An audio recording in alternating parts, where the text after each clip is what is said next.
बिस्मिल्लाहिर्रहमानिर्रहीम इन्नल हम्दुलिल्लाह वस्सलातु वस्सलामु अला मुहम्मद रसूलुल्लाह सल्लल्लाहु अलैहि वसल्लम अम्मा बाद फ़अऊज़ु बिल्लाहि मिनश शैतानिर रजीम बिस्मिल्लाहिर्रहमानिर्रहीम रब्बी इश्रह ली सदरी व यस्सिर ली अमरी वहलुल उक़दतम मिन लिसानी यफ़क़हू क़ौली रब्बी ज़िदनी इल्मा रब्बी ज़िदनी इल्मा रब्बी ज़िदनी इल्मा। मेरा नाम मोहम्मद शफीक है। मैं बतौर senior subject specialist government higher secondary school Banjari Mianchand में पढ़ा रहा हूँ आजकल। और आज ये PLT हमारी 18 से 19 में जो है ग्रेड में तरक्की के लिए हो रही है। अल्हम्दुलिल्लाह, ये हमारे लिए खुशकिस्मती की बात है कि कारी हबीबुर रहमान साहब यहाँ पर तशरीफ़ लाए हमारे पास, और इन्होंने इतने अच्छे और इतने आसान अंदाज से हमें कुरान मजीद का तर्जुमा करना सिखाया।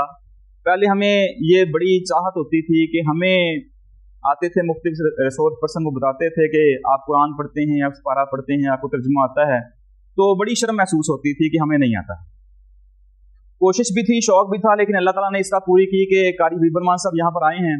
तो अल्हम्दुलिल्लाह हमें बहुत खुशी है इस बात की कि इन्होंने बहुत अच्छे अंदाज से और बहुत आसान अंदाज से हमें वो कायदे, बुनियादी बातें और हरफ से शुरू किया, हरकत से शुरू किया, आराब से शुरू किया, और फिर ये इसम मुफरद और उनकी जमा बनाना, इस तरह से मुरक्कब बनाना, मुरक्कब की इकसाम बताना, और फिर उनकी हरकत बताना कि कौन सी हरकत आए तो उसका क्या तर्जुमा बनता है। और सबसे अच्छी बात जो मुझे लगी वो ये है कि जो फ़ाइली और मफ़ूली हालत होती है उसकी शनाख्त कैसे करते हैं और उर्दू में उसका तर्जुमा कैसे करते हैं।